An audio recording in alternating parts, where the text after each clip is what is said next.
c'était trop stylé.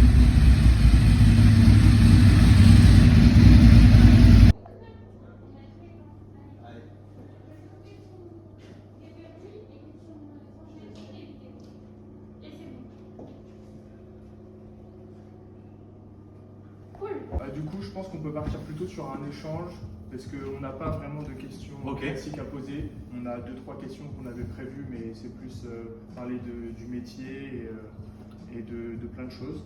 Donc, est-ce que vous pouvez présenter un peu ce que c'est Hollister? Alors, Hollister, à l'origine, c'est une émanation de Armalite, qui est le tissu. Donc, j'ai inventé ce tissu il y a une vingtaine d'années. Et j'ai commencé à le vendre, j'ai commencé à signer des marques importantes.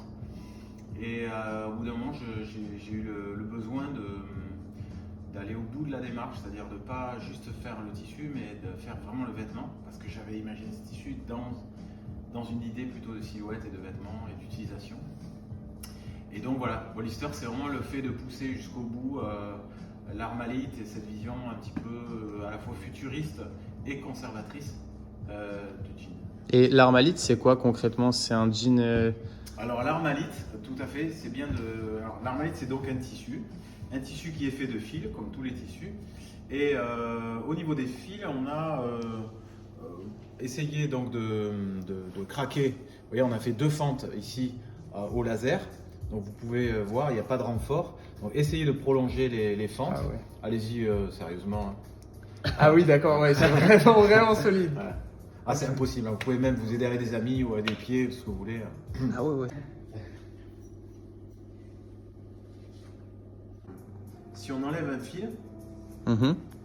là j'enlève un fil, vous voyez, donc jusque là c'est comme si je pourrais faire ça sur votre jean, ça serait exactement la même chose. J'enlève un fil bleu, il reste les fils blancs. Mais là où ça va changer, c'est maintenant. C'est si je pèle un fil, je le mets à jour, entre guillemets, je le mets à nu. Et là, on voit la fibre aérospatiale. Et ça, c'est quoi comme matière Alors du coup? ça, c'est du polyéthylène à ultra haut poids moléculaire. C'est donc une fibre qui est dérivée de l'industrie aérospatiale et militaire. Ok. C'est utilisé dans les blindages, dans les casques de guerre, etc., dans les missiles. C'est comme du carbone, mais ça ne casse pas. Parce que le carbone, Ok. c'est cassant. Et comment ça vous est venu cette idée? Ah, et là, c'est une longue histoire, mais en gros, je travaille dans la mode. Mhm. Le week-end, je fais de la moto, je tombe de ma moto, je m'abrase un peu les fesses. Je me rends compte que les équipements sont efficaces pour tout, sauf pour les jeans. En Ouais. fait, que les motards ils portent des jeans. Je me rends compte que 70% des motards et scooteristes portent des jeans. Et je me rends compte d'une autre statistique, que dans 70% des accidents qui impliquent un deux roues, il va souffrir des abrasions et des lacérations des jambes. Ouais, ok. Voilà.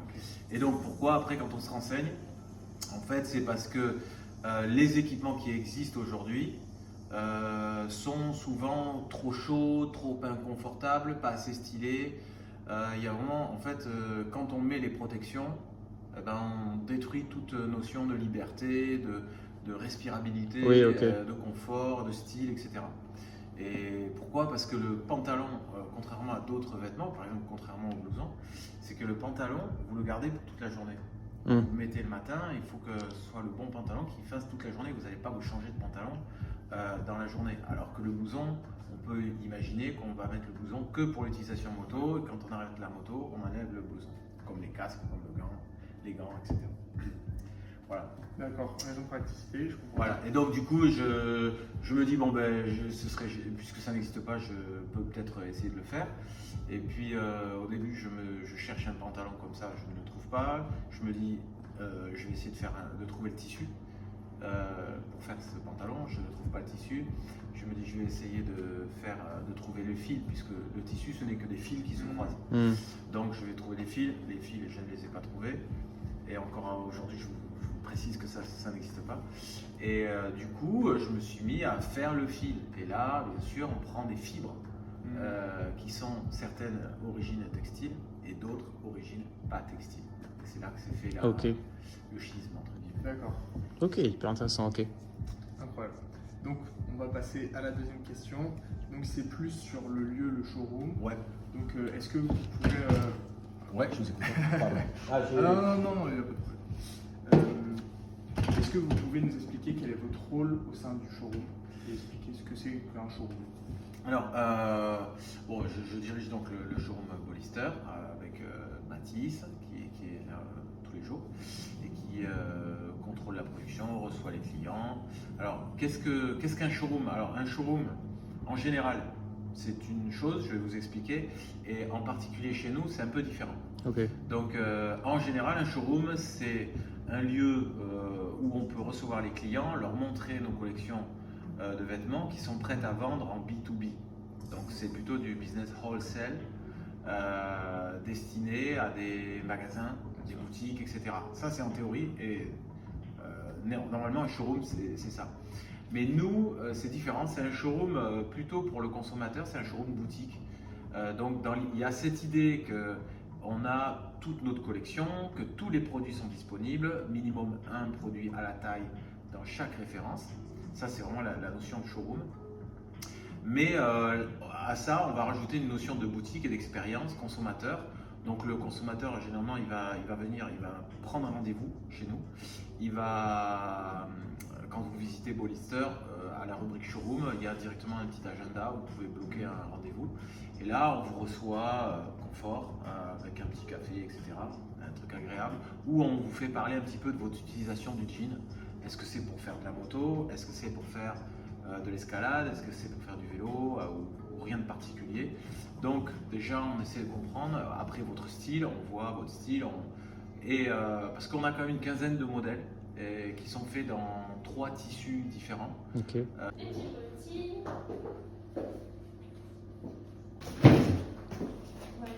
Donc quelles sont les principales compétences que vous devez avoir dans votre métier? Je pense qu'il faut à peu près avoir un peu, de façon superficielle, mais à peu près toutes les compétences de l'entrepreneur. Donc un peu la gestion, les achats, la stratégie, le positionnement, et puis bon aussi il faut être généraliste, on va dire, sur pas mal de sujets et expert sur 1 ou 2 sujets. Voilà, je pense qu'au niveau des compétences, et puis bien sûr on peut s'entourer partout là où il y a des trous dans la raquette, il faut essayer de s'entourer, mais ça. D'accord. Et est-ce que vous avez une stratégie pour vous faire connaître au mieux, communication? Est-ce que vous avez dit que les clients qui venaient prenaient d'abord rendez-vous, donc c'est qu'ils vous connaissent? C'est vrai. La stratégie globale de Bollister, c'est quand même un peu à l'encontre de pas mal de grands courants. Donc déjà, sur le produit, on est sur un produit très longue durée. Bon, déjà rien que de dire ça, dans le jean, c'est assez anachronique. Puisque nos jeans sont garantis 10 ans, ils ont une durée au moins de 25 ans. Et même, pourquoi s'arrêter à 25 ans? Il n'y a rien qui... Voilà, il peut être éventuellement réparé quelques fois, parce que le fil de couture, bien que hyper technique et bien développé en France, ça reste un point faible. Mais bon, ça dure vraiment très très longtemps. La toile Armalite, elle peut être élimée totalement, mais il restera ce qu'on appelle le squelette, donc toutes ces fibres aérospatiales qui sont, c'est imputrescible, c'est le même matériau, vous savez, que la blanche pour couper le saucisson. Donc c'est un matériau qui est alimentaire, qu'on utilise d'ailleurs en tendinoplastie dans le corps humain, donc qui est inerte au niveau bactériologique, parce qu'il accepte aucune humidité à l'intérieur. Le Kevlar, comme le coton, il va y avoir l'humidité de l'air qui va rentrer dedans. Même sur le Kevlar, c'est ça que vous dites? Dans le Kevlar, ok. Ouais, c'est comme le coton. Je pensais pas. Et c'est pour ça que le Kevlar vieillit. Et Ok. est sensible aux UV. Parce que quand les UV ils arrivent dans cette fibre de Kevlar qui a 50% d'humidité, eh ben, ça fait une électrolyse, ça coupe les petites chaînes carbone. Donc c'est l'oxydation, ça s'appelle tout simplement. Et alors que là, il n'y a pas d'humidité qui peut rentrer dans ces fibres. Et c'est pour ça qu'on les utilise dans le corps humain. Pas d'humidité, pas de champignons. Ok. Voilà. Et comment vous... Pardon, excusez-moi, allez-y. Non. Comment vous définissez votre métier? Est-ce que c'est entrepreneur, est-ce que, par exemple, votre showroom, il prend beaucoup de place dans vos journées? Comment vous définirez un peu votre activité? Plutôt passionné. Ok, Plutôt passionné. Disons que Bollister, j'ai fait ça vraiment, c'est pour m'exprimer. Certains vont faire de la peinture. Moi, Mhm. j'ai voulu faire ce showroom. En fait, c'est pas tellement le showroom, mais le showroom, c'est plutôt une porte d'entrée pour voir les produits. Voilà. Et ce que j'ai voulu faire, c'est un vêtement parce que ça correspond à un style de vie. Et l'Armalite permet de faire un tel vêtement. Et il a fallu développer un fil spécial, donc un tissu spécial. Du coup, pourquoi pas un vêtement spécial? ok, Mais c'est qu'une version. Et moi, je fais cette version. L'inventeur de l'Armalite a fait sa version du jean haute performance, plutôt une version au sommet de la pyramide. Bien sûr, je vends mon tissu à beaucoup plus de. Bollister va acheter 1000 mètres de tissu par an et les ventes, c'est entre 50 000 et 100 000 mètres de tissu Mm. par an. Donc Bollister est vraiment un tout petit client, un Ok. petit acteur. La plus grosse concurrence dans ce que vous faites, c'est quoi? C'est plutôt tout ce qui est cuir? Alors la concurrence, ça va être, oui, il va y avoir, ça va être le cuir effectivement ou les jeans Kevlar, Ok. voilà, ou tout ce qui est un peu Cordura, etc. Mhm. Mais qui n'a. Alors là, du coup, sur le Cordura, on a un produit qui est beaucoup plus urbain, beaucoup plus joli, beaucoup plus mode, beaucoup plus coton. Parce qu'en fait, vous avez le coton à l'extérieur, Mhm. avec la possibilité donc de prendre des bains d'indigo très très beaux. Ok. Et donc, esthétiquement, d'être vraiment un très beau produit. Mais à l'intérieur, d'avoir une armature qui, elle, c'est un squelette de fibre aérospatiale, donc Ouais, ok. extrêmement performant. Voilà. Et donc, si vous faites ce qu'on appelle un squelette, c'est-à-dire vous exposez le tissu à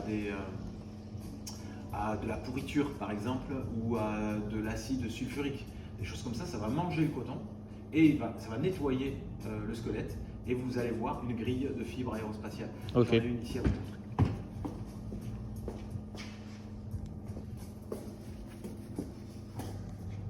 Ça, c'est que la grille du coup, ou il y a quand même le coton? Ouais, non, là, le coton, il a disparu. Il y a plus Ok. de- Là, on voit vraiment le squelette. Et sur un jean, il y a tout le jean qui est fait avec le squelette que vous dites là, ou alors c'est certains empiècements qui sont... Non, tout le. C'est tout? Ouais. Ok, ok, Toute la toile. ok. Les jeunes, ils vont faire une paire de jury. Les jeunes, ils vont nous dire. Ils sont là, ils ont des jeunes. Avec mon manteau long? Ouais. Il y a des rendez-vous, oui, je crois qu'il y a un rendez-vous demain. Passe.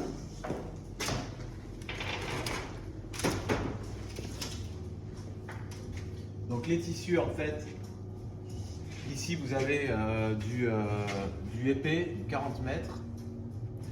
Ici vous avez du intermédiaire, on est sur 14 mètres. Ok. Et ici du très léger, on est sur du 10 mètres. Ok. Donc Ok, avec ok. toujours l'indigo. Après, il est possible de faire des tissus qu'on appelle flat. Soit vous avez du denim. Ouais. Et donc du denim, ça veut dire que vous avez des fils blancs et des fils bleus. Ok. Et par opposition, vous avez le flat qui est uni. Par exemple, ici. Ici, on a fait des flats. Ok. Ça, du coup, c'est qu'un seul fil. Enfin, c'est qu'un seul fil tissé d'une seule couleur. Ouais. Enfin, il y a Ok. comme le fil de chaîne et le fil de trame, toujours. Ok. Là, par exemple, le fil de chaîne est toujours bleu et le Mhm. fil de trame est toujours blanc dans le denim. Ok. Et là, en fait, on a effectivement pris une même couleur, mais c'est pas de même nature. Ok. Même couleur de fil de chaîne et même couleur de fil de trame, ça donne du flat. Ok. Ok. Mais dans l'Armalite, le fil de chaîne est toujours différent du fil de trame. Ok. Ok, ok. Et là, du coup, c'est les coupes que vous proposez. C'est Ouais, quoi? c'est là, en les... C'est là que ça se passe. Donc en fait, ici, vous avez pour l'homme, vous avez 3 modèles principalement, et on vient de rajouter le baggy. Mhm. Et pour la femme, vous avez 2 modèles. Donc pour la femme, vous avez un modèle technique qu'on voit ici avec beaucoup de coupes. Donc c'est un modèle qui est pensé en 3D pour les rideuses, vraiment les power girls qui veulent tout, qui veulent des performances incroyables, de la féminité, de la souplesse. Bon, c'est un produit c'est une cathédrale hein, dans le jean. Ensuite, il y a un modèle à l'opposé qui est très simple, très épuré. Mhm. Un modèle voilà, en brut qui va très très bien vieillir. Après, pour les garçons, on a le modèle technique, l'équivalent qu'on avait pour les filles qui s'appelle Ride S et pour les garçons qui s'appelle Ridester.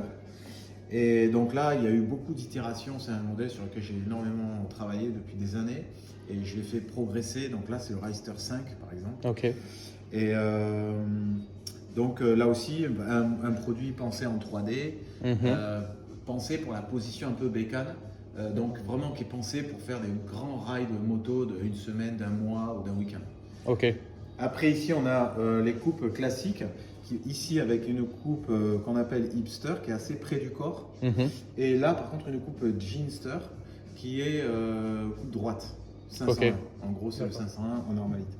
Voilà. Et après bien sûr pour chaque modèle on va avoir, est-ce que c'est décliné dans le tissu léger, moyen ou Ok. puissant. Donc c'est jamais le même prix en fonction des tissus. Ouais, ce qui va déterminer le prix, la grille de prix, c'est quand même le tissu. Ouais. Et après, deuxième déterminant, la coupe. Parce que dans ce cas-là, par exemple, dans les cas des coupes vraiment techniques, ça explose un peu les prix. D'accord. Est-ce Ok. que vous pouvez nous présenter ce que vous appelez le baggy? Ouais. Le baggy. Je vais vous le présenter avec la lumière. Le baggy, c'est notre toute dernière invention, pardon. Donc j'en profite pour vous montrer que tous les produits sont numérotés. Ok. Et en fait, nous, on a l'histoire, on a sur un fichier Excel, on a l'histoire totale du produit. Donc depuis le fil, le tissu, absolument toutes les étapes qui ont permis d'arriver à un vêtement. Et puis un jour, ce vêtement il est vendu, le propriétaire il va s'enregistrer avec la facture, il va s'enregistrer et le numéro de série D'accord. sur notre site internet. Et là, ces informations personnelles vont venir dans nos fichiers pour compléter la ligne du produit à un propriétaire. D'accord. Ok. Et c'est des clients qui sont réguliers ou c'est plutôt des... Ouais, alors ça grossit gentiment, c'est organique, hein. Ça répond un petit peu à votre question à laquelle je n'avais pas totalement répondu, de la communication. Et Mhm. en fait, c'est que nous, on essaye, on est conscient qu'on a des coûts de matière et de main-d'œuvre assez élevés. Du coup, si on veut rajouter soit des strates de distribution, soit de la communication, bah, ça va faire des jeans en milliers d'euros. Ça ne va pas être possible. Du coup, on va plutôt faire une distribution directe et se faire connaître de façon communautaire. Ok. Donc, c'est ça, en fait, c'est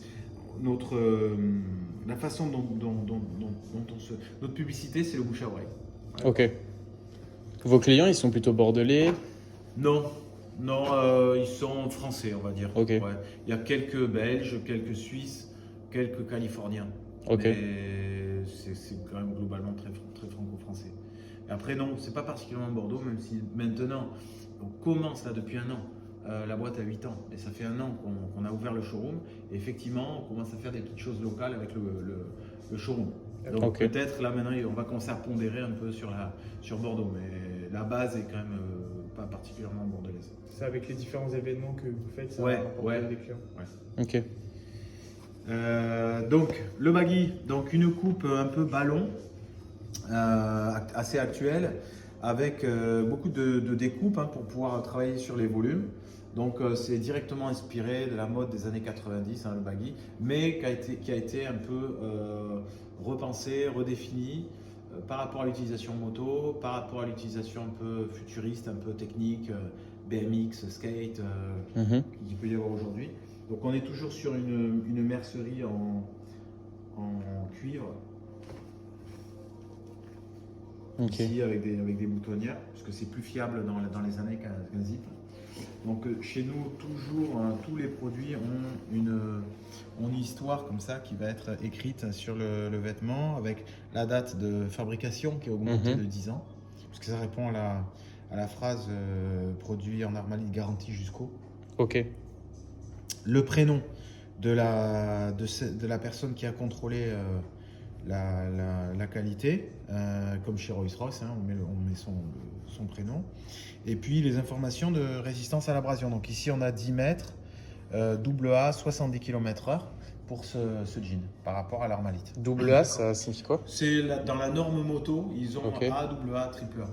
Pour la sécurité, c'est ça. Enfin, ok. C'est ça, ouais. Voilà. Après, ici, bien sûr, sur les hanches, on a la possibilité de mettre les protecteurs de hanches qui sont montés souples. Mhm. Et puis, possibilité également d'intégrer les protecteurs de choc. Ok. C'est des coques, c'est ça qu'on rajoute? Alors, c'est des coques souples, vous voyez, qui sont mises ici. Il y a 3 positions. Et Mhm. on peut régler dans 3 positions. Et donc, ça, c'est une petite. C'est breveté comme système. D'accord. Voilà, on est stretch. Ok. Et alors, le baggy n'est pas fabriqué en France, il est fabriqué en Tunisie. Il est fabriqué en brut en Tunisie, puisque un peu tous nos tissus 10 mètres, on va essayer de les rendre accessibles le plus possible. Ouais. Et du coup, on est à moins de 200 € généralement. Donc, on est fabriqué en Tunisie. D'ailleurs, ils ont des outils très adaptés parce que c'est des usines de workwear et ils savent très très bien faire ce genre de produits très rapidement, très efficacement. Mais le petit truc sympa, c'est qu'on va faire venir le produit en brut, c'est-à-dire il est beige, il est écru. Et tous les produits finis arrivent bruts, comme ça. Et quand ils vont à la finition à Bordeaux, chez celui que j'appelle le sorcier, il va nous faire, au lieu d'un simple petit délavage sur jean, mais là il va mettre la teinture. Il va poser une teinture à froid. Ok. Donc ça fait un effet un petit peu sportswear, très, très sympa, vous voyez, avec vous voyez, un petit peu de grille un peu sur les coutures, et puis ça va vraiment vivre, ça va se patiner de façon très jolie, un peu cuivrée. Ok. Voilà. Et bien sûr, c'est la possibilité de faire tout un tas de couleurs et de suivre les tendances.